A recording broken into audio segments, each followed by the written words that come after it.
దేవుని పరిశుద్ధమైనటువంటి నామములో కూడి ఉన్న దేవుని పిల్లలైన మీకందరికీ శుభమైన నామములో మా ప్రత్యేకమైన వందనాలు మరొక్కసారి తెలియజేస్తూ ఉన్నాను. దేవునికి స్తోత్రం. హల్లెలూయా. చదవబడినటువంటి మాటల్లోనికి మనం వచ్చేద్దామండి. ఈ రోజుని దేవుని యొక్క వాక్యము ఏంటంటే నరుని హృదయములో ఉండేటువంటి ఆలోచనలు అనే అంశం గురించి మనం వాక్యం వినబోతూ ఉన్నాం. ఏంటంటే అది నరుని హృదయములో నుండి వచ్చేటువంటి ఆలోచనలను బట్టి అనేటువంటి అంశంపై మనం వినబోతూ ఉన్నాం. దేవునికి స్తోత్రం.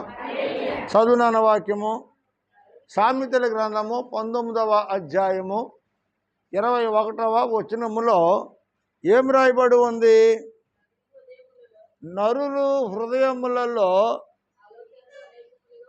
నరుని హృదయములో ఆలోచనలు అనేక విధములుగా పుట్టుతాయి, కానీ యెహోవా యొక్క తీర్మానమే స్థిరము. దేవునికి స్తోత్రం. నరుని యొక్క హృదయములో అనేకమైన ఆలోచనలు పుడతాయి, కానీ మనకు పుట్టే ఆలోచనలన్నీ ఎప్పటికీ నెరవేర్చబడవండి. మనం ఏదేదో అనుకుంటాం, ఏదేదో చేయాలనుకుంటాం. మనం అనుకునేది ఒకటి, జరిగేది మరొకటి. మీరు బాగా గమనించండి విషయాలను. జరిగిపోయిన రోజులు కానీ, రాబోయే రోజుల్లోనే కానీ, మరి ఇప్పుడు జరుగుతున్నటువంటి సమయంలోనే కానీ మనం చూస్తూ ఉంటాం. ప్రొద్దున్నే లేచి ఈ రోజున ఆ పని ఈ పని కొన్ని పనులు మనం నిర్ణయించుకుంటామండి. ఆ పనులు నిర్ణయించుకున్న తర్వాత ఆ ఏ పనులైతే మనం ఏ సమయాల్లో సందర్భాలుగా చేయాలని మనం ఆలోచన చేస్తామో అనుకున్న పనులు కొన్ని రకాలుగా కొన్నిసార్లు ఆటంకం అయిపోతూ ఉంటాయి. ఎందుకంటే పోయిన శుక్రవారం నాడు పెందలగడ తేవలసుకుని దేవుని మందిరానికి రావాలి అని చెప్పి మేము తొందరపడతా ఉన్నాం.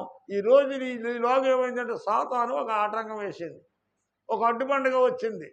వెంటనే నేను ఇక్కడికి ఫోన్ చేశాను. అంజాబ్లో ఉన్నప్పుడు ఫోన్ చేసి, అమ్మ ఏదో ఒక శోధన ఎదురుకోపోతా ఉంది, మీరందరూ వెళ్ళి మందిరంలో ప్రార్థన చేయండి. మీరు అక్కడ చేసే ప్రార్థనను బట్టి ఇక్కడ దేవుడి కార్యాన్ని సఫలపరుస్తాడనేటువంటి నమ్మకంతో నేను ఫోన్ చేయగా మరి ఎంతమంది వచ్చారో నాకు తెలియదు, కానీ ఆశతో ప్రార్థన చేశారు. దేవునికి స్తోత్రం. హల్లెలూయా. ఆశతో ప్రార్థన చేసినప్పుడు ఆశ కలిగిన ప్రాణాన్ని దేవుడు ఖచ్చితంగా తృప్తిపరుస్తాడంటండి.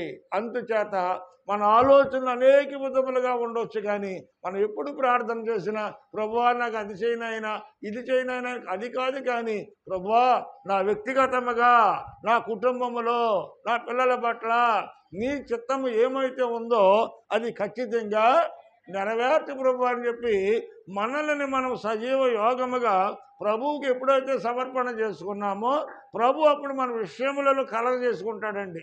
ప్రభువుకి మన హృదయంలో చోటు ఇవ్వాలి, ప్రభు మన పనులలో చోటు ఇవ్వాలి. మన హృదయంలో పరిపూర్ణమైన విశ్వాసముతో ప్రభువా నా పట్ల నువ్వేం చేయాలని ఉద్దేశిస్తా ఉన్నావో, నా పట్ల నువ్వు ఎలా ఉండాలని కోరుకుంటున్నావో అట్టి విధంగానే ఉంచి, కానీ ప్రభు నా యొక్క ఆలోచన ప్రకారంగా వద్దు నాయనని చెప్పి మనం ప్రార్థన చేసినప్పుడు దేవుడు తన చిత్తాన్ని నెరవేరుస్తాడు. దేవునికి స్తోత్రం. ఎంత జాగ్రత్తగా ఉన్నా, ఎంత విశ్వాసంగా ఉన్నా, ఎంత భక్తిగా ఉన్నా మనం అనుకుంటాం రాబోయే రోజుల్లో మరి ఒక స్టెప్ ఎదరికి ఎక్కాలి, మరొక స్టెప్ ఎదరికి వెయ్యాలి. అందరము పరిశుద్ధాత్మతో ఆనందంలో నింపబడాలి. పరిశుద్ధాత్మనందరి ఆనందంతో మేమందరం ఆరాధన చేయాలి. పరిశుద్ధాత్మనందరి యొక్క శక్తిని ప్రతి ఒక్కరూ పొందుకోవాలి. మేమందరము ఒకే మనసు కలిగి ఒకే భావన కలిగి ముందుకు సాగాలని ఎప్పుడైతే ప్రార్థన చేస్తామో అప్పుడే కుటుంబంలో కానీ, సంఘంలో కానీ, వ్యక్తిగతమైన విషయాల్లోనే కానీ సాతానుడు ఏం చేస్తాడంటే నువ్వు ఎలా కలిసి ఉంటావు నేను చూస్తాను అంటాడండి. అంచేత సాతానుడు చాలా కుతంత్రం కలిగినటువంటి వాడు. అయితే ఇక్కడ సామెతల గ్రంథంలో చెప్తున్నాడు ఏంటంటే నరుని హృదయంలో అనేకమైన ఆలోచనలు పడతాయి, కానీ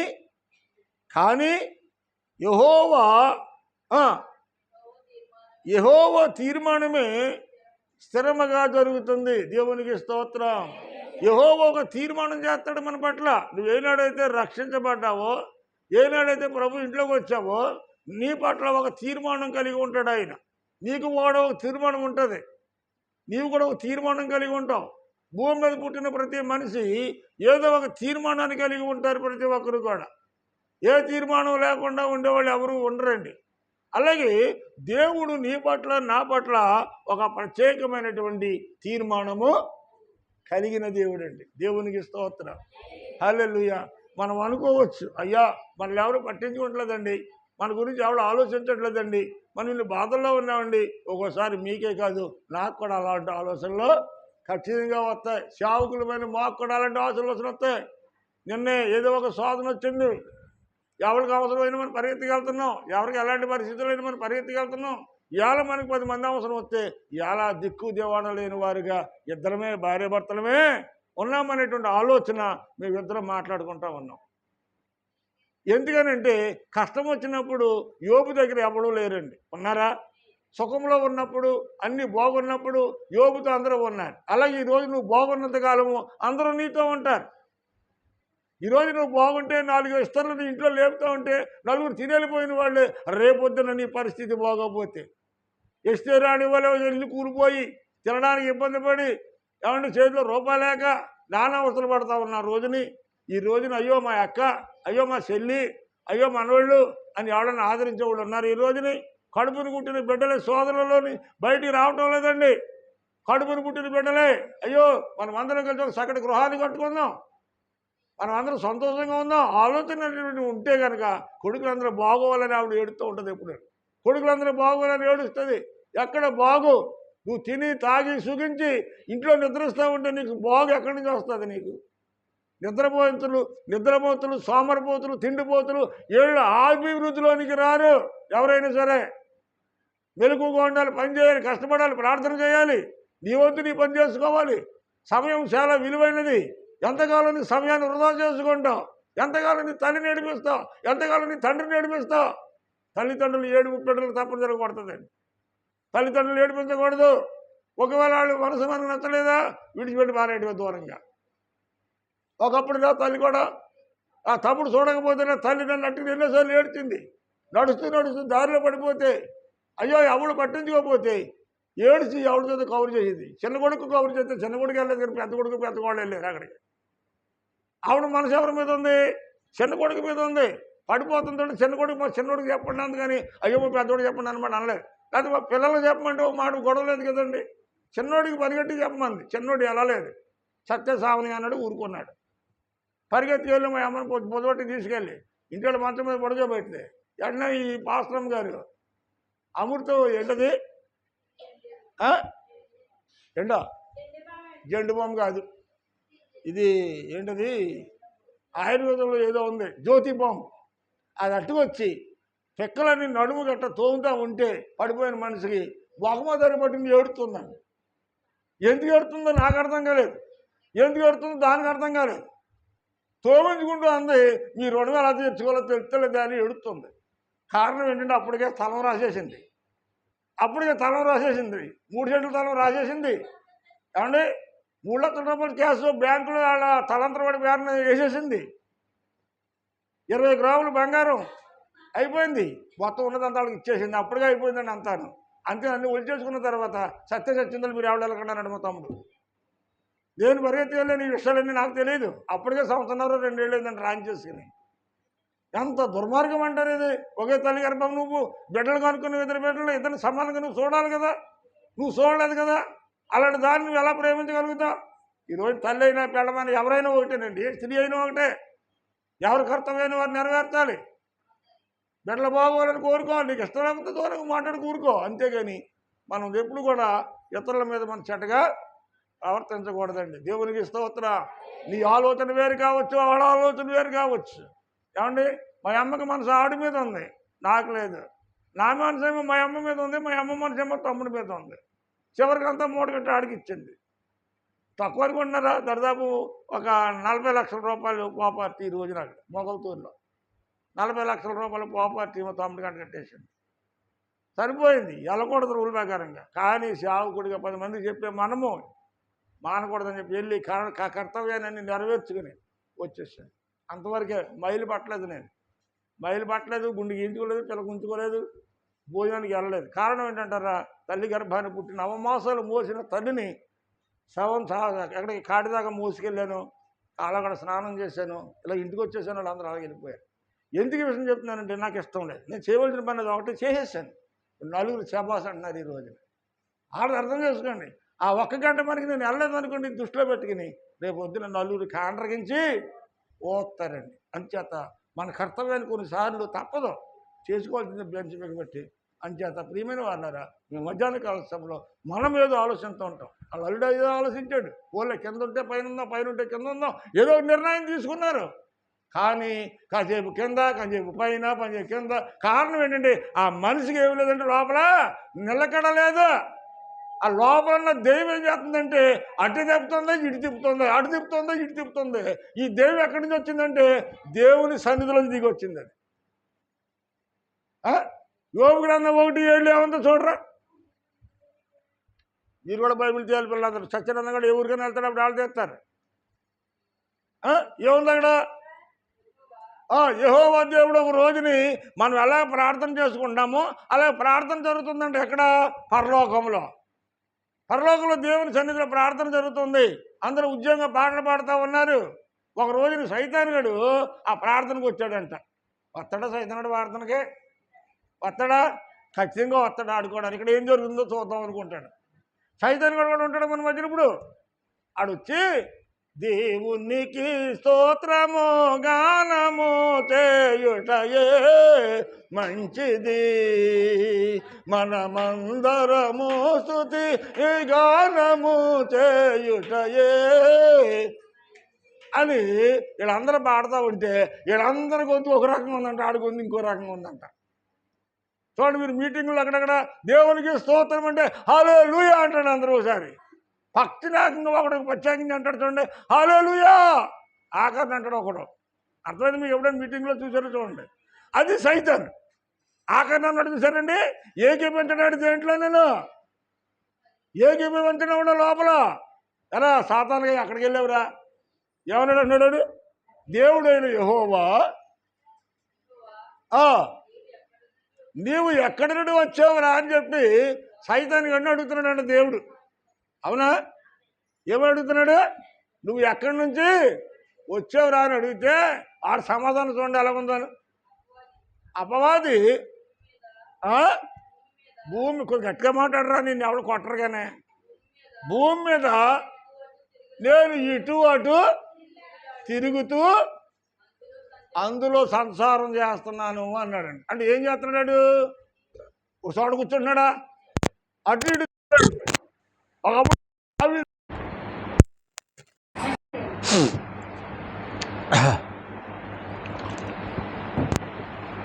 ఒకప్పుడు దావీదు కూడా సంధివాడు ఏం చేశాడమ్మా? మిద్ది మీద తిరిగాడు, అటు ఇటు తిరిగాడు. ఈ సాతానుడు ఇక్కడ ఏం చేస్తున్నాడంటే వీడు కూడా అటు ఇటు తిరుగుతూ ఉన్నాడు. దగ్గర ఉండదు. ఈ అటు ఇటు తిరిగే వాళ్ళు ఎవరో సంసారం చేసుకునే వాళ్ళు, పనులు ఉన్నవాళ్ళు, పద్ధతులు ఉన్నవాళ్ళు, ఇలాంటి పనులు ఎవరైనా చేస్తారా? ఎవరు తిరుగుతారు అటు ఇటును?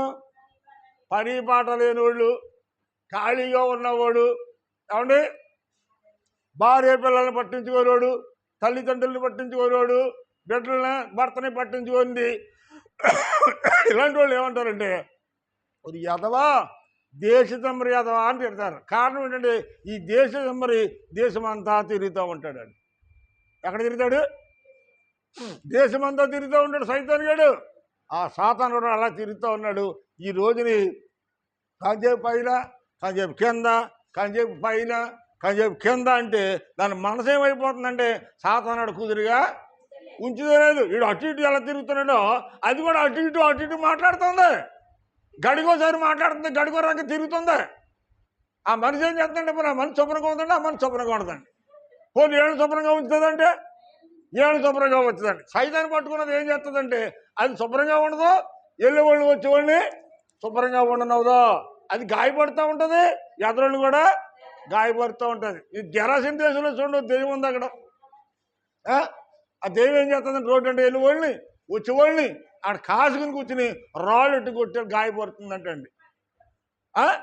రాళ్ళు అంటే దెబ్బలనే కాదు, రాటి వంటి మాటలు, కత్తిపోటు వంటి మాటలు, మనసుని కృంగతీసే మాటలు, ఒక్కొక్కరు మాట్లాడతారండి, కడుపులో పేగులు బయటకు వచ్చేస్తాయండి. ఖర్చుతో పొడిచినంత బాధ ఉండదు, కానీ అలాంటి మాటలు మాట్లాడే వాళ్ళు కూడా ఉంటారు. నాకు తెలుసు కొంతమంది. ఇలాంటి వాళ్ళకి ఎలాంటి వాళ్ళంటే వాడు రేకంపలతో సమానం అండి. ఈ రేకంపలకు మనం ఏం చేయాలి? దూరంగా ఉండాలి. నువ్వు ఈ గొడ్డట్టుకెళ్ళి రేకంప మీద వేసావనుకో బాగానే ఉంటుంది. వేసేటప్పుడు బాగానే ఉంటుంది, తీసేటప్పుడు మాత్రం నీ తిప్పలకు భగవంతుడు కూడా చూడటాన్ని బట్టండి. సాబికి వస్తుందా వేసిన తర్వాత? వేసేటప్పుడు సులువే, తీసేటప్పుడు మాత్రం అలాగే. వాళ్ళ మాటలు కూడా చెప్పేటప్పుడు బాగానే ఉంటాయి, కానీ తీరా లైన్లోకి వచ్చేటప్పటికి ఒకదాని ఒకటి పొంతం లేని మాటలు మాట్లాడుతూ ఉంటారు. అలాంటి స్థిరత్వం లేనటువంటి దరిద్రులకి మనం ఎంత దూరంగా ఉంటే అంత మంచిదండి. దేవునికి స్తోత్రం. హల్లెలూయా. ఈ మధ్యాహ్న కాల సమయంలో మన ఆలోచనలు వ్యర్థము, మన తలంపులు వ్యర్థము, మన నిర్ణయాలు వ్యర్థం. ప్రార్థన చేయండి, ఆ విషయం గురించి ప్రార్థన చేయండి. మన అందరి విషయాల గురించి ఒకరికొకరికి ప్రార్థన చేయండి. ప్రార్థన చేసినప్పుడు మనందరి యొక్క సమస్యలు కూడా దేవుడు ఏం చేస్తాడంటే తెరబరుతాడు, దాన్ని తెరచేస్తాడు. నరుల కడుపులో అనేకమైన ఆలోచనలు పడతాయి, కానీ యెహోవా యొక్క తీర్మానమే స్థిరముగా ఉంటుంది. అంచేత తిరమలను బట్టి మనం ఉన్న తీరాన్ని మనం పాటు చేసుకోవడం ఎందుకు? ఒకటి తిరమాలు ఎదవానికి ఏగేస్తూ ఉంటాం మనం. ఒకటి చెబితే ఇంకోటి చేస్తూ ఉంటాడు కదంటారా? అవునంటారా? ఈ తెరవలేని ఏం చేస్తాడు? ఒకటి చెబుతుంటే ఇంకోటి చేస్తూ ఉంటారు. ఆ తెరవలేనితోటి మనం ఉన్నాం అనుకోండి, మనకు కూడా తెరవలేని బుద్ధులు వచ్చేస్తూ ఉంటాయి. అలాంటి వాళ్ళు మనం చూసి చూడటం రుచిపెట్టేయాలి. అంచేత స్థిరమైన బుద్ధి కలిగిన వాడు దేవుడు. దేవుడిని నమ్ముకున్న నీవు నేను మనం అందరం పిల్లలం కాబట్టి మన జీవితాల్లో ఇలాంటి పరిస్థితులు ఎదురైనప్పుడు ఆయన చేతులకు అప్పగిస్తే ఆయనే మన యొక్క చిత్తాన్ని బట్టి, తన యొక్క చిత్తాన్ని బట్టి, తన యొక్క ఉద్దేశాన్ని బట్టి మన కుటుంబాల కార్యక్రమాలన్నీ కూడా నెరవేరుస్తాడు. దేవునికి స్తోత్రం. ఒకసారి కొండలు కోనలు లోయల్లో ప్రార్థనకి వెళ్తూ ఉన్నారంటే రోడ్డు అంటా బట్టి ఇప్పుడు రోడ్లు ఉన్నప్పుడు రోడ్లు లేవు. ఒక ఊరు దాటాలంటే ఈ ఊరికి ఆ ఊరికి మధ్యలో ఒక పెద్ద కొండ ఉందంటండి. సినాయి పర్వతం లాంటి ఒక కొండ ఉందంట. ఈ ప్రార్థనకి వెళ్ళాలంటే ఈ కొండలా ఎక్కి అలా దిగా ఊరికి వెళ్ళాలంటండి. అంత దూరం వెళ్ళి ప్రార్థన చూసుకుని వచ్చేవాడు. ఈ సంఘస్థులందరూ కలిసి అన్నారు ఒక రోజుని, ప్రభువా ఈ ప్రార్థనకి అంత దూరం నుంచి ఇంత దూరం రావడం కొండ చాలా ఇబ్బందిగా ఉంటుంది, అంచేత నువ్వు రాలేకపోతున్న ప్రభు ఏం చేయమంటావు ప్రార్థన చేస్తుంటే ప్రభు అన్నాడంట, ఈ కొండ ఇక్కడ నుండి కదిలించబడునిగా కానీ మీరు ప్రార్థన చేయండి అన్నాడంట. దేవునికి స్తోత్రం. హల్లెలూయా. అందరూ ఏకీభవించి ఏం చేశారంట? ఈ కొండ అడ్డుని తొలగించి ప్రభు అని ప్రార్థన చేశారు. ఎవరి నామంలోనూ? యేసు నామంలో. ఎవరికి ప్రార్థన చేశారు? తండ్రి అయిన దేవునికి ప్రార్థన చేశారు. బాగా అర్థం చేసుకోండి. తండ్రి అయిన దేవునికి యేసు నామంలో ప్రార్థన చేస్తే చేయగా కొంతకాలానికి ఈ సంఘ ప్రార్థన పరలోకమందున్న తండ్రి ఆలకించాడు. దేవుడు అన్నాడు కదా, నువ్వు ఈ కొండలు లేపి సముద్రంలో పడదు కాకంటే ఈ కొండ ఇక్కడి నుంచి లేపబడి ఎక్కడ పడుతున్నాడు? సముద్రంలో పడుతుంది అన్నాడు. అన్నాడా లేదా యేసు ప్రభు? స్వయంగా అన్నాడు. దేవునికి స్తోత్రం. ఈ మాట ఇక్కడ అర్థం. మళ్ళీ ఇక్కడికి వద్దాం, మళ్ళీ జ్ఞాపం చేయండి నాకు. మోసే ఒకప్పుడు ఎర్ర సముద్రాన్ని రెండు పాయలుగా తన చేతిలో ఉన్న కర్రతో కొడితే ప్రార్థన చేసి రెండు పాయలు అయిపోయింది కదండి. అయింది కదా, రెండు పాయలు అయిపోయింది. ఆరిన నేలని, అంటే సిమెంట్ నేలలో ఉన్నటువంటి నేల మీద నడుచుకుండా వెళ్ళారు. నీరు వీళ్ళకి గోడలా నిలబడ్డదండి. అలాగే నీరు గోడలా నిలబడితే ఆరిన నేల మీద వెళ్ళారండి వాళ్ళందరూ. ఇశ్రాయేలు ప్రజలందరూ వెళ్ళిపోతున్నారు కదా అని వెనకాల ఉన్నటువంటి ఐగుప్తులు కూడా సహకరించి ఆడనకాలు ఏడబాయలు జరిగితే సముద్రం వాడిని గొప్ప కూలిపోయారు. సముద్ర గర్భంలో కలిసిపోయారండి. వాళ్ళు వేసుకొచ్చిన రథాలు, ఆ గుర్రాల యొక్క ఎముకలు, ఆ గుర్రం యొక్క రథాల యొక్క శీలమండలు ఇవన్నీ కూడా ఈరోజు కూడా అక్కడ ఉన్నాయండి సముద్రంలో. మన సైంటిస్టులు చూశారండి ఇవన్నీ. ఇదంతా కట్టుకథలు కాదు, నిజమేనని. ఏమండి, అది చూసినట్లు పాస్టర్ గారు ఏం చేశాడంటే, నేను ఎర్ర సముద్రాన్ని మోసే ఎడగొట్టినట్లుగా నేను ఈ సముద్రం ఎడగొడతాను అన్నాడంటే. సరే ప్రార్థన చేశాడు, చాలాసేపు ప్రార్థన చేశాడు. ప్రార్థన చేసి ఈ కర్రటిని కొట్టాడండి. చేతిలో ఉన్న కర్రటికెళ్ళి 40 ప్రార్థన అయిపోయి చేతిలో కర్రటికెళ్ళి ఆ సముద్రాన్ని కొట్టాడండి. ఇడిపోద్దా? మోసేతో దేవుడు ఏం చెప్పాడు? సముద్రాన్ని కొట్టమన్నాడు. కొట్టిన తర్వాత ఇడిపోయింది. అవునా? దేవుడు చేయమన్న తర్వాత మనం చేస్తే పని సఫలమవుతుంది. దేవుడు చెప్పకుండా మనం చేసామనుకోండి, ఆడెవడో చేశాడని మనం చేస్తే, నేను చేశానని ఇంకొకటి చేస్తే అది మన వల్ల పనా కాదు. ఈ పాటర్ గారు ఏం చేశాడంటే ఆ సముద్రాన్ని కొడితే ఎడిపోలేదు, కానీ అలాగే ఉందంట. ఆ ఉండే వాళ్ళని కొంత లోపలికి వెళ్ళాడు, అదే ఎడుతుందిలే అనుకున్నాడంట. చూపించాను కదా నీకు. అంటే ఎక్కడి నుంచి దరిదాపు రోడ్డు అంత లెక్క సముద్రంలోకి వెళ్ళాడంట. పెద్ద వాగు వచ్చి ఎక్కడికి గెడ్డింది, అంత లోపల నుంచి మరి గొట్ట మీద తీసుకొచ్చి గెడ్డిందండి. ఇంకా సావలేదు అంతమంది సంతోషం. అంటే మోసే చేసినటువంటి కార్యం నువ్వు చేస్తావా? మోసే చేసినటువంటి త్యాగం నువ్వు చేస్తావా? పేదరు నీటి మీద నడిచేలేడు, నువ్వు నడుస్తావా? పేదరు అంత గొప్పదానివా? పేదరు అంత గొప్పవాడినా? పేదరు నడిచాడని మనం నడవగలమా? నడవలేమండి. వాళ్ళ విశ్వాసం వేరు. వాళ్ళు స్థిరాస్తులేమి దాచుకోలేదు. ఆ పెద్దోళ్ళు అమ్మితే అన్ని కూడా అమ్మి ఆ పోస్టర్ బాగా దగ్గర పెట్టారు. 6 లక్షల మంది. ఎంతమంది అండి? 6 లక్షల మంది ప్రజలు వాళ్ళందరూ సమిష్టిగా ఒకే కుండ వండుకొని ఒకే కుండలో ఒకే కంచంలో తిన్నారంటండి. వాళ్ళకి నీతి నాదని భేదం లేదు. 6 లక్షల మంది ఒక కుండ వండుకొని ఒకే కుండలో అన్నము వాళ్ళందరూ తిన్నారండి. ఇందులో పేదోడని ధనికుడని ఎవరు లేదు. ఇప్పుడు ప్రేమ కుమార్ 4 ఎకరాల పొలం ఉందనుకోండి, దిబ్బర్ గారు ఉన్నారు, ఏమీ లేదనుకోండి, ఈ 4 ఎకరాలు అమ్మేసి పట్టుకొచ్చి ఇక్కడ పెట్టేది.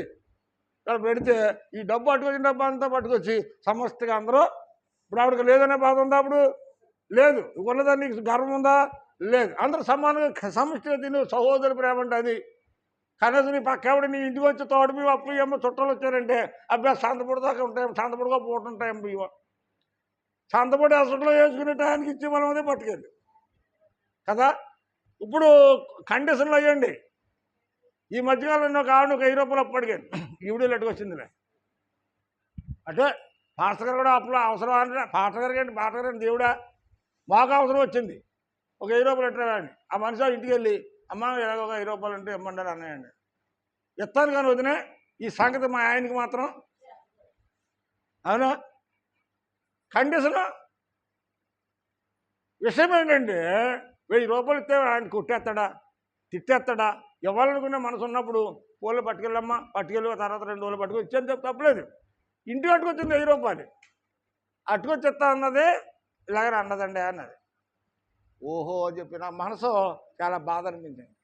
ఎండనే పంపితే బాధపడుతున్నా, రాత్రికి ఇంట్లో ఉండొచ్చుకుని తెల్లారిపోతున్న 1000 రూపాయలు తిరిగి వెనక్కి పంపించేస్తాను. ఏమండి నువ్వు పెట్టాలనుకున్నప్పుడు వాళ్ళతో చెప్పొద్దు, వీళ్ళతో చెప్పొద్దు, ఎవరితో అనొద్దు.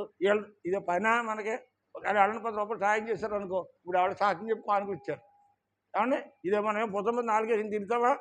వాళ్ళు అంత ఇచ్చారు, వాళ్ళు ఎంత ఇచ్చారని దేవుని సన్నిధిలో పెట్టి ప్రార్థన చేస్తాం. వాళ్ళు ఇచ్చిన దానికి ప్రతిఫలం దేవుడు ఇస్తాడు. మన పని ఏంటంటే ప్రార్థన చేయడం వరకే.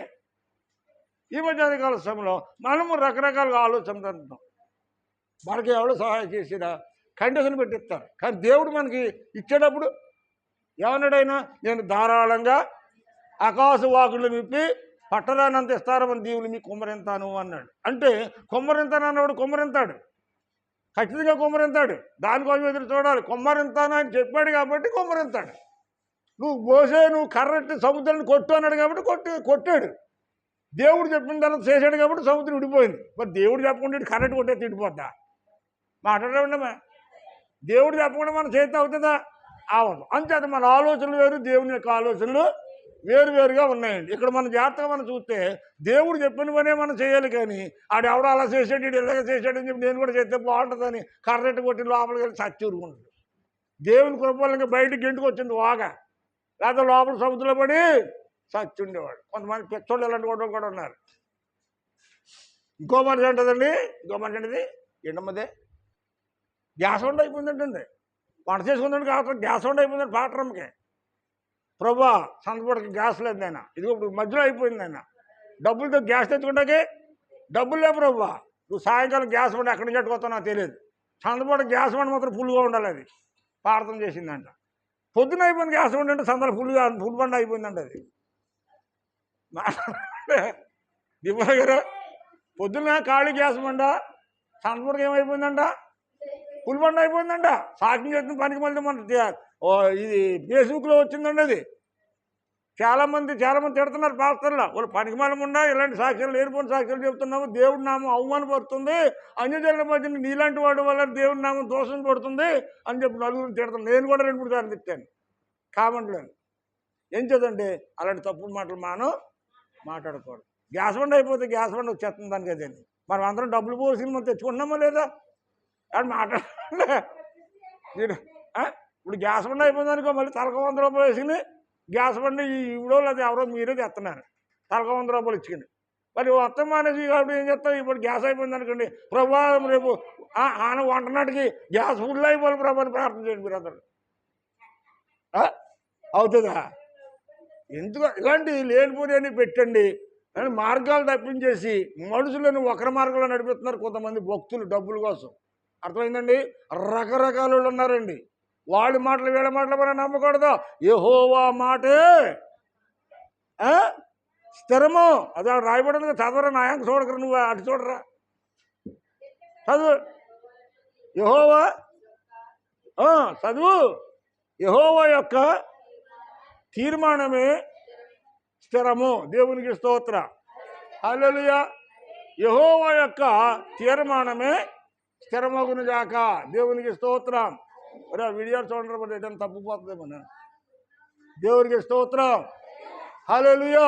ప్రియమైనటువంటి వారులారా, ఇక్కడ దేవుని యొక్క వాక్యము నరుని హృదయంలో వచ్చే ఆలోచనలు వేరు, యెహోవా హృదయంలోంచి వచ్చే ఆలోచనలు వేరు. కనుక ఆయన చిత్తాన్ని జరిగించాలని ప్రార్థన చేద్దాం. నీ విషయం గురించి, నీ అల్లుడి కోసం, ఆవిడ కోసం, ఈవిడి కోసం, మనందరి కోసం, చివరికి నా గురించి కూడా దేవాని చిత్తమే నెరవేర్చబడని ప్రభువా అని మనం ప్రార్థన చేద్దాం. ఒకవేళ మన ఆలోచన దేవుని దృష్టిలో మంచిది కాకపోతే, దేవుడిని బాధపెట్టి మనం పొందుకుంటే ఉపయోగం ఏముందండి? అంచేత ప్రభువా నేను చేసేది మంచిది కాకపోతే వ్యర్థపరిచే, నేను చేసే ప్రార్థన బాగుంటే సహాయం చేయమని ప్రార్థన చేసినప్పుడు మీ బంధకాలు, నా బంధకాలు, మన అందరి బంధకాలు కూడా దేవుడు ఖచ్చితంగా తెంపుతాడండి. అందులో ఏమాత్రము అనుమానం లేదు. మొట్టమొదటి మాట ఇది. అంచేత రెండవ మాటకు వద్దాం. రెండవ మాట ఏంటంటే యోసేపు చిన్నతనంలో ఉండగా తన అన్నదమ్ములు అందరూ కలిసి ఐగుప్తుడికి ఇశ్మాయేలుకి అమ్మేశారు. ఎంతకో అంతగా అమ్మేశారు. ఎవరో తోబుట్టిన అన్నగారు వీళ్ళందరూ కలిసి తమ్ముడు ఎందుకు అమ్మేశారంటే, తమ్ముడు ప్రార్థన చేస్తే దర్శనాలు వచ్చాయి అంటండి, కళలు వచ్చాయి అంటండి. యోసేపు కళలు కనేవాడు, దేవుడు దర్శనం ఇచ్చేవాడు. ఎంత చక్కటి భక్తుడైతే అన్నదమ్ములకి ఏమైందంటే అసూయ వచ్చిందంటండి. ఏమొచ్చింది? అసూయ. అంటే వీడు మనకంటే గొప్ప కవర్లు చెబుతున్నాడు, మనకంటే గొప్పడైపోవడానికి వీడు రకరకాల మాటలు మాట్లాడుతున్నాడు. అంతేగాని ఈయన తీసుకెళ్ళి ఏం చేద్దాం, చంపేద్దాం అనుకున్నారు. చంపేద్దామని చెప్పింది ఈయన తీసుకెళ్ళి ఏం చేశాడు, నూతులోకి ఎండేశారండి. అన్నదమ్ములు అందరూ కలిసి మొట్టమొదలు నూతులోకి ఎండైతే ఆ నూతులు ఏమి లేవంట, నీళ్ళు లేకుండా చేశాడంట దేవుడు. దేవునికి స్తోత్రం. నూతులు ఏమి లేవమ్మా, నీళ్ళు లేకుండా చేశాడంటే. ఆ నీళ్ళు లేని గోతులోకి, నీళ్ళున్న గోతులోకి ఏడగంటారు. యోసేపు అందులో పడుతుందోటి నీళ్ళు లేకుండా దేవుడు మాయం చేశాడు. దేవునికి స్తోత్రం. అది దేవుని యొక్క చిత్తము. వీళ్ళందరూ చెట్టు పని చేశారు, వీళ్ళందరూ కావాలని చేశారు, అసూయతో చేశారు, ద్వేషంతో చేశారు. కానీ యోసేపుని అమ్ముకున్న తర్వాత ఐగుప్తులో పోతేపోరు ఇంట్లో ఉన్నాడండి. పోతేపోరు కొనుక్కున్నాడు అతన్ని. ఈ పట్టుకెళ్ళాడు ఏం చేయడం, మళ్ళీ కొంత లాభం వేసుకుని ఇంకొకటి పశువుని ఎలాగ అమ్మేస్తారు చూడండి, గేదెని. ఇప్పుడు ఎక్కడో సంతలోంచి గేదెని 10,000 కొనుక్కొచ్చాం అనుకోండి, ఒక 5-6 నెలలు మేపిన తర్వాత మళ్ళీ దాన్ని 20,000కి అమ్మారనుకోండి, దాన్ని ఏమంటారు? లాభానికి. అలాగే ఈ యొక్క యోసేపుని ఇక్కడ అమ్మేసుకున్నవాడు కొనేసుకున్నాడు. కొనుక్కున్నాడు మట్టుకెళ్ళి కొంత డబ్బులు జాగ్రత్తకి ఇంకొకటి కొనుక్కున్నాడు. ఆ కొనుక్కున్నాడు తన ఇంట్లో పని కోసం పెట్టుకుంటే అతను నమ్మకస్తాన్ని బట్టి అతను ఇల్లంతట్లో నమ్మకమైన వాడు అయ్యాడు అండి. ఆ ఇల్లంతలో నమ్మకమైన వాడిని ఏం చేయండి, దేశానికి రాజుని చేశాడు దేవుడు. దేవునికి స్తోత్రం. హల్లెలూయా. దేశానికి దేవుడు రాజుని చేశాడు. అమ్మపడిన వ్యక్తి కొనుక్కున్నవాడు వాడే నా వారసుడని చెప్పి పోతేపోరు భార్య కూడా ఎన్నో ప్రయత్నాలు చేసింది. సైతాను తక్కువది కాదండి. పోతేపోరు భార్యలో ప్రవేశించి యోసేపు మంచి సౌందర్యవంతుడు, అందగాడు, చక్కని యవనస్తు కాలంలో ఉండగా పోతేపోరు భార్య యోసేపు మీద మనసపడిందంటండి. మనసపడి ఎన్నోసార్లు ఆమె వాంఛను తీర్చమని బ్రతిమలాడిన ఒప్పుకోనందుకు ఏం చేసిందో తెలుసా? అతను ఇలాంటి దుష్కార్యాన్ని నేను చెయ్యలేను, దేవుని ఎడల భయభక్తులు కలిగిన దాన్ని అని చెప్పి పరిగెత్తికి వెళ్ళిపోతుంటే బయటికి పరిగెత్తికి వెళ్ళిపోతుంటే ఆ తుమ్మాలు పట్టుకుందండి. భుజమ తుమ్మలు ఉంటుంది కదా, తొమ్మాలు పట్టుకుని ఆ తొమ్మాలను అక్కడ పెట్టింది. తన భర్త వచ్చిన తర్వాత, నీవు మన ఇంటికి తీసుకొచ్చిన పనివాడు, నీవు లేని సమయం చూసి నన్ను బలత్కారం చేయడానికి ప్రయత్నం చేయకుండా ప్రయత్నం చేసి తప్పించి బయటకు వచ్చేస్తుండగానే కేకలు వేయించుండగా అతను వస్త్రమును అతను కర్రాది అక్కడ విడిచిపెట్టి పారిపోయాడు అని చెప్పింది. అర్థమైందా మీకు ఏమన్నాను? వెళ్ళిపోయాను. చెప్పాడు చెరసాలు తీసుకొచ్చి ఏం చేయాలంటే ఒక యజమానుడికి మంచి నమ్మకమైనస్తుడిగా ఉన్నటువంటి యోసేపు మీద లేనిపోయిందా, యోసేపు మీద వేసిందండి పోతీఫరు భార్య. ఆమె వాంఛ తీర్చనందుకు తిరిగి ఆమె మీద అతని మీద నింద వేసిందండి. ఈ లోకంలో నీతిమంతులుగా బతికే వాళ్ళకి అనేకమంది నిందలేస్తారు. చూడండి, ఆ రూట్లో పోయే వాళ్ళ గురించి ఎవరు మాట్లాడరు, కానీ పరిశుద్ధంగా పవిత్రంగా ఉన్నప్పుడు ఏమండి మీరు ఎక్కడికక్కడ సాయంకాలం 5-6 ఒక వ్యక్తి, ఒక మగోడు ఒక ఆడ మనిషితో మాట్లాడాడనుకో, ఏంటి పాస్టర్ గారండి ఆ మనిషితో అలా మాట్లాడుతున్నాడు అంత డీప్గాను, వాడు ఊరందరూ కూడా విడిచిపెట్టేస్తారండి. వాడు ఈ పాస్టర్ గారు మాటతో మాట్లాడటమో లేదా మనిషి అయితే కష్టం వచ్చి పాస్టర్ గారు చెప్పడమో ఇలాగ సాయంకాలం సంధ్య వేళ 5:30-6 సమయంలో ఎవరైనా మాట్లాడుతుంటే ఆడ పనులు బాగేసుకుని ఈ ఆడ మనిషి ఈయన మాట్లాడుతున్నాడు. ఓసారి యేసు ప్రభు కూడా, మీకు చెప్పాను కథల వాక్యం ఇది, యేసు ప్రభుతో కూడా ఒక స్త్రీతో మాట్లాడుతుండగా శిశువులు యేసు ప్రభు మీద ఏం పడ్డారు? సందేహపడ్డారు. ఆ స్త్రీతో ఈయన మాట్లాడుతున్నాడు ఏంటా. ఇలాంటి వాళ్ళు కూడా ఉన్నారండి. అదేవిధంగా యోసేపుని పోతీఫరు భార్య కూడా ఆ విధంగా చేసింది. యోసేపు బాధపడుతుంటే దేవుడు దర్శనమిచ్చాడు. యోసేపు రాబోయే రోజుల్లో భయంకరమైన ఉగ్రత రాబోతూ ఉంది, భయంకరమైన కరువు రాబోతుంది. తినడానికి తిండి ఉండదు, ఉండడానికి కొంపలు ఉండవు, కట్టుకోవడానికి వస్త్రం ఉండదు, పశువులన్నీ చచ్చిపోతాయి. అలాంటి టైం కోసం నేను నిన్ను ఇక్కడ తీసుకొచ్చాను. డిఆర్ఓ నేను మోసం చేయడం కాదు, నేను కావాలని తీసుకొచ్చాను ఇక్కడ అన్నాడు. వాకింగ్ చేద్దాం సార్, ఆదికాండం ఒకసారి ఆదికాండం 50 అధ్యాయం 20 వచ్చిన ఒకసారి చూడు త్వరగా.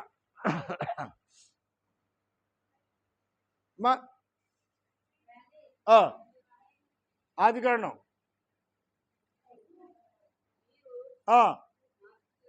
గట్టిగా చదవరు నువ్వా. మీరు నాకు కీడు చేయను ఉద్దేశించుతారు కానీ నేటి దినమున జరుగుతున్నట్లు అనగా బహుప్రజలను బ్రతికించినట్లుగా అది మేలు కోసమే దేవుడు జరిగించెను. దేనికోసం అంట? మేలు కోసమే. అది కూడా ఎవరికి మేలైందా? పోతీఫరు భార్య కాదు, పోతీఫరు కాదు. ఐగుప్తు దేశమంతా తొలతూగుతూ ఉంది. ధాన్యము ద్రాక్షరసము సమృద్ధిగా ఉంది. ఇశ్రాయేలు ప్రజలకు తినడానికి తిండి లేదు. యాకోబుకు 12 మంది కుమారులు ఆకలితో నింపబడ్డారు. ఐగుప్తుకి వెళ్ళి ఆహారం కొనుక్కురామని డబ్బు గట్ట వేసుకుని సంచుల్లోని గాడిదల మీద ఆ డబ్బుగా అక్కడికి వెళ్ళారు. ధాన్యం పట్టుకొత్తకి వెళ్ళారండి. ధాన్యం పట్టుకొత్తకి వెళ్ళినప్పుడు తన అన్నగారులందరినీ కూడా తమ్ముడు ఆనమలు కట్టాడు. తమ్ముడుకు అన్న సంగతి అన్నగారులకు కూడా తెలుసు. అమ్మునుడికి తెలీదా? తెలుసు. కానీ మన తమ్ముడు మనల్ని ఆనమలు కట్టాడంటే అక్కడ మన చెరసాల్లో ఏంతాడో ఆయన అన్నగారుల మరి మనం ఎప్పుడు కూడా చెప్పుకోకుండా జాగ్రత్తగా ఉందామని చెప్పి వీళ్ళ బిక్కుమంటే అరిచేతుల్లో పెట్టి ప్రాణాలు ఐగుప్తుకి వెళ్ళారండి.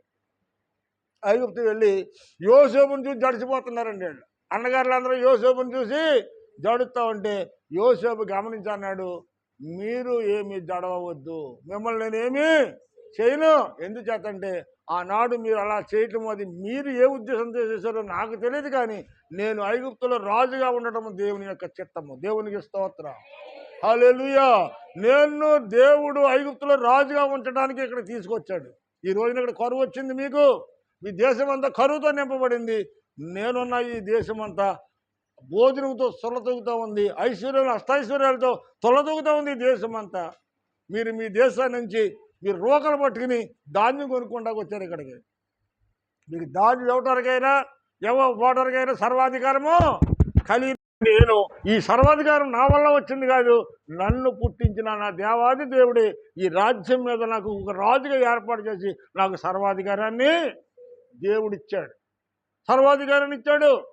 ఈ రోజున మీరు రోకలు పట్టుకొచ్చారు కదా, మీరందరూ వెళ్ళి ఇంటికి వెళ్ళండి, శుభ్రంగా స్నానాలు చేసి బట్టలు ఆ భోజనాలు చేసిన తర్వాత పట్టుకెళ్తారు కానీ చెప్పంటే ఇంటికి వెళ్ళమని తీసుకెళ్ళమని చెప్పి వీళ్ళకి భయం వేసిందా, ఇంటికి తీసుకెళ్ళి ఏమన్నా బంధించేసి ఏమన్నా ఇవి చేస్తారేమో. ఇంచేదండి పాపం చేసినప్పుడు పాపం ఎప్పుడు ఎంటాడుతూ ఉంటుందండి. స్త్రీ అయినా పురుషుడైనా నువ్వు చేసిన పాపమే నిన్ను తరుముతూ ఉంటుంది. ప్రతిరోజు నీకు కూడా ఏదో ఒక రోజు నీకు జ్ఞాపం చేస్తూనే ఉంటుంది. ఇదిగో పలానా రోజున పలానా విషయంలో నువ్వు తప్పు చేసావు, పలానా రోజున పలానా విషయంలో ఒక వ్యక్తికి అన్యాయం చేసావు, పలానా రోజున పలానా వ్యక్తికి నువ్వు గొయ్యితో ఇవ్వవు, పలానా ఒక రోజుని అన్నం పెట్టిన వాడికి నువ్వు సున్నం రాసావు. ఇలాంటి ఆత్మ నీకెవరో బోధించగలదు, నీ అంతరాత్మే నిన్ను గద్దింతా ఉంటుంది. అందుకే దేవుడు అన్నాడు, నీవు సంస్కారారాధన తీసుకునేటప్పుడు నీ మనసు నీ ఆత్మ నీ మీద నిందారోపణ చేస్తే కనుక దాన్ని సరి చేసుకున్న తర్వాతే ప్రభు బల దగ్గరికి రా. నువ్వు సరి చేసుకోలేకపోతే ప్రభు బలని ప్రవేశించవద్దు అన్నాడు దేవుడు. దేవునికి స్తోత్రం. అయితే యోసేపు దేవుడు చిన్నప్పుడే జరగబోయే కార్యక్రమానికి ముందే అక్కడికి ఐగుప్తికి పంపించాడు కాబట్టి ఈ రోజు నేను సమృద్ధిగా భోజనం చేయగలిగాడు. ఈ రోజుని మీకు అక్కడ జరుగుతున్న గొడవ అది మీ మీదకే జరుగుతుంది. దేవుడు ఏదో దాచించాడు మీకు. ఆలస్యమైన దేవుడు ఆశ్చర్యమైన కార్యాన్ని చేస్తాడు. దేవునికి స్తోత్రం. ఇప్పుడు ఎస్ఆర్ఆర్ గారు ఉండాలి, ఆడుకుంటారు ఇల్లు లేని వాళ్ళు ఎలా ఉన్నారంటే ఎక్కడో నూటుకో అలా ఉంటున్నారు తప్ప ఇల్లు లేని ఎవరో లేరు. కనీసం కాగితాలు ఎరుగున్న వాళ్ళు కూడా 40,000 50,000 రూపాయలు టీవీలు వాళ్ళ ఇళ్ళలో ఉంటాయండి. ఎంత ఉంటాయి ఒకటి ఎంతంత టీవీలు ఉంటాయండి. ఆశ్చర్యం కలిగింది నాకు. మనకే చిన్న చిన్న టీవీలు, వాళ్ళకి పెద్ద పెద్ద టీవీలు. ఏదేమైనా ఆలస్యమైన ఇబ్బందులు పడుతున్నా దేవుడు ఏదో ఒక రోజున బలమైన కార్యము నువ్వు అనుకోని రోజుని నువ్వు అనుకోని విధంగా దేవుడు కార్యం చేస్తాడు. నీ గొడవైనా ఆ గొడవైనా నా గొడవైనా ఇక్కడ ఎవరు ఏ సమస్యలో ఉన్నప్పటికీ, ఎలాంటి ఇబ్బందుల్లో ఉన్నప్పటికీ, ఎలాంటి అంధకారంలో బాధపడుతున్నప్పటికీ నీవు నేను నమ్ముకున్న దేవుడు మనల్ని విడిచిపెట్టేవాడు ఆడు. దేవునికి స్తోత్రం. హల్లెలూయా. నిన్నిగని పిలసిన దేవుడు విడిచిపోతాడా? నిన్ను గని పిలసిన దేవుడు విడిచిపోతాడా? సోలిపోవలదు మనసా. అది నిన్ను కని దేవుడు నిన్ను విడిచిపెట్టి వెళ్ళిపోడు, కానీ నువ్వు మాత్రం సోలిపోవద్దు అంటున్నాడు దేవుడు. సోలిపోవద్దు. దేవుడి కార్యం కోసం ఎదురు చూద్దాం. నువ్వైనా నేనైనా. నరమాతులు మనకేం చేస్తారండి? నరులు మనకేం చేయగలరు? ఎవరు ఏమి చేయలేరు. ఎవడన్నా ఏదైనా చేయాలని మన మీద యశవ ప్రయత్నాలు చేసినా సమస్తాన్ని కూడా దేవుని చిత్తం లేకుండా ఏది కూడా జరగనవడండి. నీ ఎడల నా ఎడల మన అందరి ఎడల కూడా దేవుని చిత్తమే సంపూర్ణంగా సిద్ధించునుగాక. హల్లెలూయా. ప్రియమైనటువంటి వారులారా, ఈ 3వ మాటను మనం చూసినట్టు ముగించుకుందాం. యోబు గ్రంథం 23వ అధ్యాయం 13వ వచనం చదువుకుందాం. యోబు గ్రంథం 23:13. అయితే ఆయన ఏక మనసు గలవాడు, ఆయనను మార్చగలవాడెవడు? ఆయన తనకిష్టమైనది ఏదో అదే చేస్తాడు. అర్థమైందండి? మనం ఏవేవో అడిగితే ఒకవేళ అది మంచిది కాకపోతే అని చేయడు. మనం అనుకుంటాం ప్రభు నాకు అది కావాలని అడిగితే ప్రభు ఇత్తం మనసు ఇది ఇచ్చాడు అనుకుంటాం. దానివల్ల నీకు ఏదైనా నష్టం వాటిల్లింది, అది నీకు మంచి జరగదు అనుకుంటే దేవుడు దాని విషయమే నీకు జరగకుండా అడ్డు పెడతాడు. ఎవరో అడ్డు పెట్టరండి. దేవుడే మనకి కొన్ని విషయాల్లో అడ్డుబండగా వేస్తూ ఉంటాడు.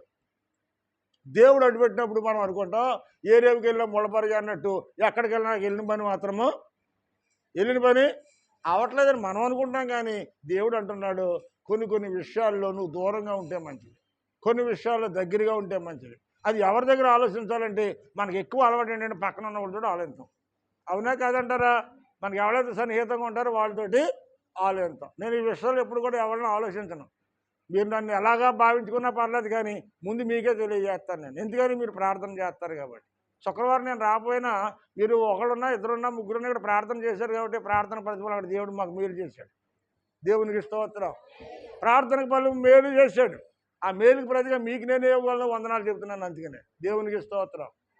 మీరు అనుకోవచ్చు ప్రార్థన చేస్తే మంత్రాలు చింతకాయలు రాలుతాయని. నువ్వు నమ్మితే రాలుతాయి ఖచ్చితంగా. నువ్వు నమ్మితే రాలుతాయి. దేవుడు చెప్పాడు, మీరు శోధనలో ప్రవేశించకుండా ఏముండాలి, మెలకువగా ఉండి ప్రార్థన చేయమన్నాడు. మెలకువ అనేది లేకపోతే, ప్రార్థన అనేది లేకపోతే ఏమైపోతాం మనం? ఏమవుతాం? శోధనలో పడతాం. ఈ శోధన నీకు వచ్చినా నాకు వచ్చినా ఎవరికి వచ్చినా కారణం ప్రార్థన లేకపోవటమే. ప్రార్థన ఉండాలి. మాల్చెప్ప ప్రార్థన చేయాలి, రామాంజనేయులు ప్రార్థన చేయాలి, నువ్వు ప్రార్థన చేయాలి, నేను ప్రార్థన చేయాలి, మనందరం ప్రార్థన చేయాలి. వాళ్ళు ప్రార్థనలు మానేసి వాళ్ళు ఇష్టానుసారంగా వాళ్ళు ఉంటుంటే నీ ప్రార్థన నా ప్రార్థన దేవుడు ఆలకింతాడా? నీ కార్యం ఏది ఎవరిది? నీది. మరి ఏం చేస్తాడు అంటే, ప్రభువా పలానా వాడికి ఆపద వచ్చింది నాయన, లేకపోతే నా నా అల్లుడికి ఆపద వచ్చింది నాయన, ఆపద నుంచి తప్పించి ప్రభువా. ప్రార్థన చేస్తున్నావు కదా, మార్చిన ఆమె హృదయాన్ని మార్చి ప్రభువా. మరి నువ్వు చేస్తున్నావు, మరి ఆ అబ్బాయి చేసుకుంటున్నాడా లేదా? చేసుకోవాలో వద్దా? చేసుకో. నేను అలాగ అన్నానికి కూడా అంగ అనుకోదు. ఆ అబ్బాయి కూడా ప్రార్థన చేయాలి. ఆ అబ్బాయి కూడా ప్రార్థన చేయాలి. ఎంచేదంటే దేవుడు ఒక బాధ్యతను మనకు అప్పగించాడు. ఆ బాధ్యత ఏంటంటే మొట్టమొదటిది ప్రార్థన. నిన్న సేవకుడు అంటాడు, ఏమయ్యా రేపు ఆదివారం కదా వస్తున్నావా అంటే, లేదండి వీలైతే వస్తాను, లేకపోతే మా ఆడవుడికి అప్పచెప్పేస్తాను. ఎవరికి? ఆడవుడు చూసుకుందండి సంఘం. దేవుడు నిన్ను ఎందుకు ఏర్పాటు చేశాడు? సంఘం కోసం, ఊరంటే తిరగటానికా? సంఘం కోసం. నీవు నన్ను ప్రేమిస్తే నాకు గొర్రెలను మేపమన్నాడు దేవుడు. ప్రేమించేవాడు ఎప్పుడు కూడా సంఘాన్ని విడిచిపెట్టాడు, ఇటు తిరగడం కంకరెత్తిలాగా. సంఘాన్ని కనిపెట్టుకుని ఉండాలి, సంఘంలో గొర్రెలను కనిపెట్టుకుని ఉండాలి. తోడేళ్ళు తిరుగుతూ ఉంటాయి, సంఘాన్ని పాటు చేసి తోడేళ్ళు ఉంటాయి.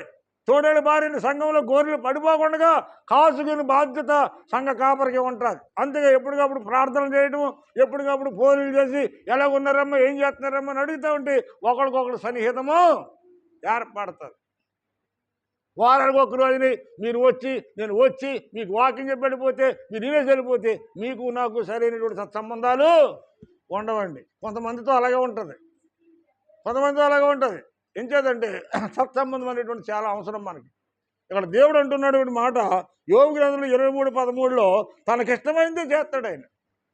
నీకు నాకు ఇష్టమైంది చేయడు. మనం కూడా అదే కోరుకోవాలి, ప్రభువా నీకు ఇష్టమైంది చేయను, ఆయన నీకు ఏది ఇష్టమైతే అదే చేయనా ప్రభువా అని మనం ప్రార్థన చేయాలి. ఇప్పుడు తర్వాత ఇక్కడికి వచ్చేద్దాం, కొండగడికి వచ్చేసాం. ఇప్పుడు మన కొండ విడిచిపెట్టి ఇక్కడికి వచ్చాం మనం.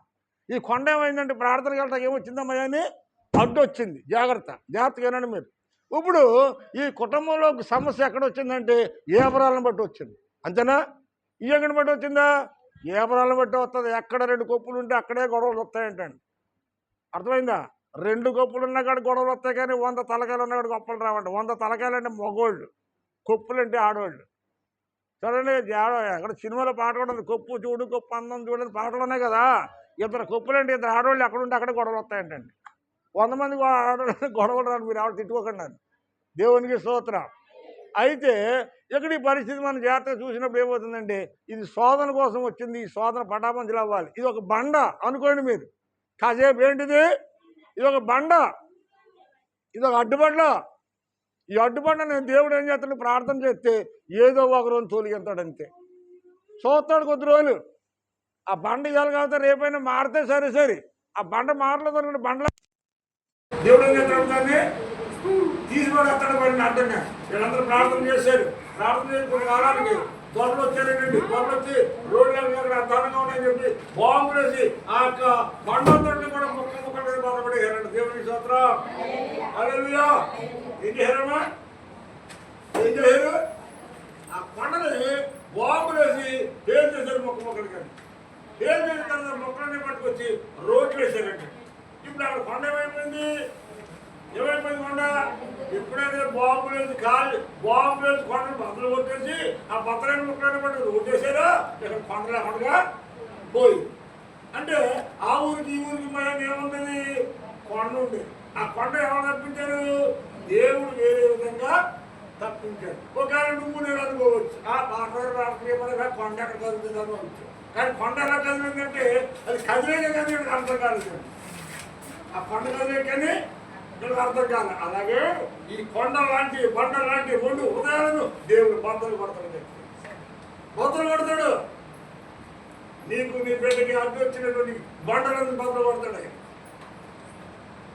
బండ లాంటిది నాది 2 హృదయం, హృదయం ఎండిపోయిన నాది పాప జీవితం పండాలంటిది నాది రెండు హృదయం ఎండిపోయిన నాది పాప జీవితం మార్చిన స్వాచముగా మార్చిన స్వాచముగా ఇచ్చినావు కొత్తనైన కొత్త జీవితం ఇచ్చినావు కొత్తనైన కొత్త జీవితం ఎంత కృపామయుడవు యేసయ్యా ప్రేమ సూచి నన్ను బ్రతికించినావయ్యా దేవునికి స్తోత్రం బండలాంటి మొండు హృదయాన్ని దేవుడు ఏం చేశాడమ్మా బద్దల కొట్టాడు బండలాంటి నీ హృదయాన్ని దేవుడు బద్దలు కొట్టాడు అంతే ఈ పట్టి పండుగ ఏదైనా సరే ప్రభా ఈ బండలు తొలగించుకోవాలంటే మనం ప్రార్థన చేయాలి అదే అంటారు చాలా మంది సార్లు అయ్యా అమ్మా బడికి రాడు చర్చికి రాడు కమ్మంటే ఆ పిల్లలతో సాగట్లేదు అయ్యారా ఏమంటే పిల్లలు వద్దా నీకు పిల్లలు పిల్లల కోసం ఏడుసాం దేవుడు పిల్లలు చెప్పుకునేవాడినా మాట్లాడారండి మరి అమ్మడి బాధ ఏంటి ఎలా సాగట్లేదంట పిల్లలు పిల్లల కోసం ఏడుసాం ఇప్పుడు పిల్లలు ఇచ్చాడు దేవుడు పిల్లలు ఇచ్చే శక్తిగా కుట్టేసి అమ్మ శక్తి రాలేదండి పిల్లలతో పిల్లలు అడ్డు వచ్చారు మీరు అప్పుడు దేవుడు ఏం చేస్తాడా ఈ కొండను తొలగించినట్టుగా దేవుడు ఏం చేస్తాడంట పిల్లలు కూడా తొలగిస్తాడు అలాంటి పరిస్థితి మన రోడ్డు పంటలో రైతు రాకూడదు పిల్లలతో సాగట్లేదండి ఏమంటే గొర్రెలతో సాగట్లేదండి లేకపోతే గుడ్లతో సాగట్లేదండి లేదా వ్యవసాయం పనులు సాగట్లేదండి ఈ చెరువులతో సాగట్లేదండి వ్యవసాయంతో సాగట్లేదని అన్నదో దాని అంతటికి దేవుడు ఆయనకి అప్పచెప్పి ప్రార్థన చేస్తాను కొండను బద్దలు కొట్టినట్టు బద్దలు కొట్టాను దేవునికి స్తోత్రం హల్లెలూయా అందుకని మనం మొట్టమొదటి చేయవలసిన ప్రార్థన మన ప్రార్థన చేసే మనము ప్రార్థనాపరమైన మనము ప్రభా నాకు ఈ అడ్డు తొలగించినాయి అది ప్రార్థన చేయాలి కానీ పిల్లల గురించి తెలుస్తలేదండి గ్యాదల గురించి తేవలేదంటే పొలం గురించి తేవట్లేదంటే ఓహో నీకు చెవులే పని నేను పొరపాటును కూడా మీరు మాట్లాడవద్దు పొరపాటును కూడా ఎవరు అడిగినా అయ్యా నా పిల్లల గురించి నాకు కుదురుతలేదయ్యా పొలాల గురించి కుదురుతలేదయ్యా పశువుల గురించి కుదురుతలేదయ్యా మేకల గురించి కుదురుతలేదయ్యా అడ్ల గురించి కుదురుతలేదు ఇడ్ల గురించి కుదురుతలేదు నువ్వు అన్నావే నువ్వు అన్న మాట తప్పలేదు చదవస్తూ అంటున్నాడు దేవుడు అంటే నీకు అడ్డుపడని తొలగించాడు దేవుడు అడ్డులు తొలగించడం అంటే నీకు ఏదో అడ్డు వచ్చింది దేవుడి మందిలోకి రావడానికి అడ్డులు తొలగింటే నువ్వు పడే బాధ అంతా ఇంత కాదు నువ్వైనా నేనైనా అంతేత మనకి ఎన్ని అడ్డుపడులు ఉన్నా ఎన్ని పనులు ఉన్నా వాటన్నిటిని తప్పించే దేవుడి మందిరానికి నువ్వు రా వచ్చిన రోజు దేవుడిని నా నీ కుటుంబాన్ని నీ పిల్లలను ఆశీర్వదించాడు ఖచ్చితంగా ఆశీర్వదించాడు నీకు ఎలాంటి పంటలు అడ్డుగా ఉన్నా సరే ఈ రోజుని మోకేదొచ్చిన పంటని దేవుడు నిలబడ్డాడు పటాపంటలు చేస్తాడంతే 2 ముక్కలు చేస్తాడంతే సాపిగా నేలకు నడుస్తాం ఈరోజు నీ పంట నీవు కోరుకోవాల్సింది ఒకటే ప్రభువా ఈ బండని తొలగించి ప్రార్థన చేయి నువ్వు చేసే ప్రార్థన యెహోవా స్థిరపరుస్తాడు యెహోవా మాట స్థిరము అవునా యెహోవా మాటే స్థిరము కానీ నరుని మాట స్థిరము కాదు నరుని హృదయంలో నుంచి అనేకమైన ఆలోచనలు వస్తాయంట మంచి జరిగితే మంచి ఆలోచన వస్తుంది చెడు జరిగితే చెడు ఆలోచనలు వస్తాయి దేవుడు ఏమంటున్నాడండి నరుని హృదయంలో వచ్చిన ఆలోచన అనేక విధంగా ఉంటాయండి చిన్నసార్లు చెప్తే ఈ మాట గురించి ఇప్పుడు మీరే ఎవరో చర్చికి వస్తారు చర్చికి వచ్చి అవ్వబోతుంది అని ఒక ఆమె చర్చికి వస్తే ఇంటికి అవ్వబడడం ఈ మంగళసూత్రం చూసి మటన్ కూడా చేసి మంగళసూత్రం చేసి మటన్ కూడా చేసి స్నానానికి వెళ్ళి ఈ చర్చికి రెడీ అయిపోయిందని కంగారం మీద ఏం చేశాడు నా మనిషి అదరపదరపడని చూసుకుని గబగబ బయటకి చర్చికి వచ్చేస్తుంటే ఈ మనిషి స్నానం చేసే సమయంలో ఎవరో డోకరా గేడి కట్టాలని ఇంకో మనకి వచ్చింది ఆడనే పట్టుకొని చెప్తాను వెళ్ళిపో చర్చికి రెడీ అయిపోయింది ఎవరైనా ఆదివారమే కదా అన్న ఈ మనిషి వెళ్ళిపోయిన తర్వాత ఈ తిరమాలి ఈ మంగళసూత్రం పట్టుకెళ్ళి మంత్రపొడికి వెళ్ళిన తర్వాత మర్చిపోయి అరమాల్లోను పెట్టెల్లోను అక్కడెక్కడ మొత్తం ఇల్లు అంతా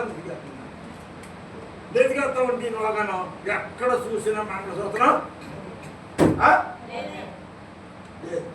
ఎక్కడింది మనిషి మంట కూడా తగ్గింది అసలు ఎక్కడ ఎదుగుతుంది బీరువాళ్ళు వారమాలు అవి ఎదుగుతుంది కానీ ఎక్కడ ఎదిగినా మంగళసూత్రం కనపడలేదు. ఇప్పుడు మంచిగా ఏమన్నా వచ్చిందంటే నేను తాళం చేస్తుంటే ప్రేమకుమారి మా ఇంటికి వచ్చి వెళ్ళింది, అదే పట్టి ఇవి ఉంటుంది.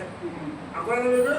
ప్రేమకుమారి మా ఇంటికి వచ్చింది, అదే పట్టి వెళ్ళిపోయి ఉంటుంది. నేను బాత్రూంలో తాళానికి వెళ్ళాను, ఈ మంగళసూత్రం పట్టితే అక్కడ పెట్టాను, నేను టివి ఉంటుంది అని చెప్పి ఈ అనుమానం మనకి ఏమన్నా వచ్చిందంటే నీ ఇంటికి వచ్చింది. నువ్వు పెట్టావు, మంట కూడా చదివించావు, నువ్వు ఎక్కడ ఎత్తుకో, వీరు కూడా ఎత్తుకో, కానీ లేదు మధ్యలో వెళ్ళిపోయిన మనసు ఉన్నదా నీకు అనుమానం పడుతుంది. ఇప్పుడు దేవుడు ఏమంటున్నాడంటే మనుషుని యొక్క హృదయము ఘోరమైన వ్యాధి లాంటిది. నీ మనసులో అనేకమైన ఆలోచనలు వస్తాయి. చూసారండి, దొరకడంతో సూత్రం సూత్రం సూత్రం క్షమించిన చూసారు. దొరకకపోతే దొంగదా, నీకు దొరికితే సూత్రమా తప్పండి. అలాంటి మనం సోనలు పెట్టుకుని మనము మాట్లాడు. ఎప్పుడు కూడా దేని మీద కూడా అనుమానం పడకూడదు. అది మనది కాదు, మన అయితే ఎక్కడే ఉంటుంది, మనకి కాలుగా పోయింది. దేవా యెహోవా ఇచ్చింది యెహోవాయే తీసుకున్నావు అన్నాడు యెహోవా. ఎవరో యోగు. అలాగే మనం కూడా ఏదైనా పోయినప్పుడు దేవుడికి భారం వేసుకున్నాం, దేవుడు వచ్చినప్పుడు దేవుడి మీద భారం వేసుకుని మనము ముందుకు సాగిపోవాలి. దేవుడికి స్తోత్రం. అందుకే నరునిలో నుండి అనేకమైన ఆలోచనలు వస్తే మన హృదయం ఉంటుంది. అవునే కాదంటారా? అనేకమైన ఆలోచనలు వస్తూ ఉంటాయి, రకరకాల ఆలోచనలు అంటే రకరకాల తలంపులు. నీకు అందరూ బాగున్నారనుకోండి, ఇటు పక్కన బాగా చక్కగా నీకు కరువుగా ఉందనుకోండి, ఆవిడ నీకు బాధను, ఆవిడ నీకు పడదనుకో, ఆవిడ ఎంత కాండ్రగా చూపేసుకుంటే ఆ 10 మంది ఐదుగా వచ్చి నా మీద కాండ్రగా చూపేసేసిందే అని చెప్తాను. అవుతా దేనికి అర్థం ఏంటంటే ఆ మనిషి అంతకుముందే నీకు లెక్కలు కనుక. అంచేత ఇష్టంగా ఉన్నప్పుడు ఉమ్మేసుకున్న బాగుంటుంది, కానీ ఇష్టం లేనప్పుడు ఉమ్మేసుకుంటే ఏమవుతుందప్పుడు మాట్లాడుతుంటే ఇష్టం లేని ఉమ్మంటే కష్టం అనిపిస్తుంది మనసు. కదమ్మా పడమ్మా, ఇష్టం ఉన్నప్పుడు వేసుకుంటే ఒక రకంగా ఉంటుంది, ఇష్టం లేనప్పుడు ఉమ్మేస్తే పడమ్మా ఏంటో ఆలోచన దేవునికి ఇష్టం అవుతున్నా. అంచేత ఇష్టమున్నా కష్టమున్నా మనం ఒకే రకంగా ఉంటే కనుక మన మనసుకి బాధ అనేటువంటిది వాళ్ళది. నేను ముగించేస్తాను, వాక్యం టైం అయిపోయింది. దేవునికి స్తోత్రం. హల్లెలూయా. నా ప్రియమైన వాళ్ళారా, 21వ కీర్తన 11 కూడా చదువుతున్నాను. 2 మాటలు మాట్లాడు. 21:11 ఏమన్నా అక్కడ వారు 21:11 చూడు, వారు నీకు కీడు చేయవలెనని ఉద్దేశించిరి, దురాభిప్రాయము పన్నిది, కానీ దానిని వారు కొనసాగించలేకపోయిరి. నీ మీద వాడు దురభిప్రాయాన్ని కలిగి ఉన్నారు, నీ మీద ఒక చెడ్డ అభిప్రాయాన్ని కలిగి ఉన్నారు, నీకు కీడు చేయాలని వాడు తలుస్తున్నారు, కానీ వాళ్ళ ఆలోచన కానీ వాళ్ళ తలంపులు కానీ నీ ఎడల జరగకుండా దేవుడే అడ్డుపడతానంటున్నాడు. దేవుడే అడ్డుపడతాడు. ఎలాంటి ఉపద్రవం నీ మీదకి వచ్చినా, ఎలాంటి ప్రమాదం నీ మీదకి చుట్టుపట్టుకు వచ్చినా, ఎలాంటి తుఫాను నీ మీదకి వచ్చినా దేవుడు అంటున్నాడు, సముద్రం మీద తుఫాను ఆపిన నేను నీ జీవితంలో ఎదురైనటువంటి చిన్న చిన్న తుఫాను నేను ఆపలేనా, నీ ఇబ్బందులు నేను విడిపించలేనా? ఏమన్నాడమ్మా? ఏమన్నాడు? వారు నీకు కీడు చేయాలని పన్నాగం పన్నారు, కానీ దానిని వాళ్ళు కొనసాగించలేరు. ఇది నమ్ము, ఈ మాట అంతే. నువ్వు నమ్ము. నీకు విరోధంగా కీడు చేయాలని ఎవడో తలంచినా, నీకు విరోధంగా మనవలెత్తినా, నీకు విరోధంగా మాట్లాడినా అవతల వాళ్ళు నీ మీద జయించలేరు అంటున్నాడు దేవుడు. కారణం ఏంటో తెలుసా? అవతల వాడిలో ఉన్నవాడి కంటే నీలో ఉన్నవాడు, నాలో ఉన్నవాడు గొప్పవాడు కనుక నువ్వు భయపడవు. నువ్వైనా నేనైనా మనం భయపడకూడదు. మనం భయపడద్దు. భయపడతాను మనం ఎవరము? సర్వోన్నతుడైన సృష్టికర్తలు దేవునికి పిల్లలపై ఉన్నామండి. మనమే భయపడితే, మనమే పారిపోతే ఎలాగండి? దేవుడు దేవుడు దానికి ఏంటి? అన్ని దేవుడు పోతే ఏమైపోతుంది అప్పుడు? అంచేత దేవుడు అంటున్నాడు, నీ మీద కీడు చేయాలని, నీకు కీడుకి తలం పెట్టినప్పుడు, నీకు విరోధంగా మాట్లాడినప్పుడు నేను వాడి పక్షంగా, నీ పక్షంగా నేను వాడి మీద యుద్ధం చేస్తాను. నువ్వు వాడికి భయపడకు. వాళ్ళు నీ మీద పన్నిన కీడంతా కూడా రాకుండా తిరిగి నేను వాడి మీదకే బాగుందా? బంతుందా? ఉందా? బంతుందా? వాడికి కొడితే అవుతుంది. అది వాడు పడుతుందా? ఎక్కడ వస్తుంది? కొట్టిన నీ మొక్క సిద్ధపడతాయి. అవునా? ఈ గడ్డ ఈ రాయికి కన్నా కొట్టామని క్వాలిటీ అది వచ్చి మరి నీ ముక్కు బాగా కొట్టాను. నీ మీద ఏం చేయాలని ప్రయత్నం చేస్తున్నారు, ఎలాంటి విష ప్రయత్నాలు చేస్తున్నారు, ఎలాంటి మంత్ర ప్రయోగాలు చేస్తున్నారు, ఎలాంటి శిల్వకితనాలు చేస్తున్నారు. ఇది నాశనిగా వాళ్ళు తిరిగి వాళ్ళు ఏమైతే నీకు విరోధంగా ఆలోచించారో వాళ్ళు తిరిగదే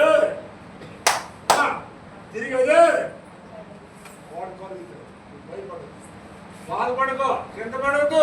మనమందరం ఒకే బాధలో ఉన్నాం, ఒకే ఆపదలో ఉన్నాం. వాళ్ళు వాళ్ళే పడతారు. వాడు వేసిన బిడ్డ ఆ బురదలో బిడ్డ అయితే తిరిగి వచ్చి ఆ బురద ఆడమోకాన్ని చింతితే తప్ప మన మోకానికి రాదండి. అంచేత నీకు నీకు నీకు నాకు మనందరికీ విరోధంగా చూపించిన ఈ ఆయుధము కూడా ఇక్కడ వంచలదు. 33వ కీర్తన 10వ వచనం పడుతున్నాను.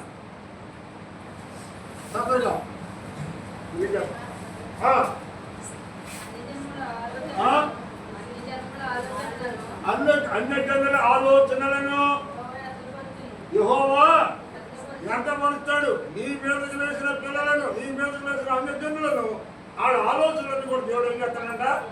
స్థిరపరుస్తాడా? వ్యర్థపరుస్తాడా? వ్యర్థపరుస్తాడు. వ్యర్థపరిచే దేవుడు మనకుండగా నరమాతులకి మనం భయపడడం ఏంటండి? నువ్వు ఇంటి మోకాళ్ళని పోతుంది, నువ్వు ఎక్కడికి వెళ్ళక్కర్లా, నువ్వు ఎక్కడ పోయాలక్కర్లా. వాళ్ళే పరిగెత్తి నీ కాళ్ళకి వస్తారు, వాళ్ళే వస్తారు. అమ్మా ఏదో తప్పైపోయిందమ్మా, తెలుసు తెలియజేదన్నా తల్లి, నన్ను క్షమించమ్మా అని నీ దగ్గరికి వస్తారు. నువ్వు అక్కడికి వెళ్ళవలసిన అవసరం లేదు, నీ కాళ్ళ దగ్గర పంపిస్తాడు. ప్రార్థన చేసినప్పుడు ఏమొచ్చిందని అక్కడ కృపయు క్షేమము అనగా మేలు పరిగెత్తుకుంటూ వచ్చింది. ఈ వీళ్ళు ఈ వెనకాల రేపు మాపడి మేలు కలగబోతారు. నీకైనా నీకైనా నీకైనా మనకైనా మనందరి పట్ల దేవుడు ఏదో మంచి గొప్ప మేలు చేయబోతా ఉన్నాడు. అంచేత ఎవరన్నా చదువు పూర్తి 9, 10, 11 వస్తున్నాయి. చదువు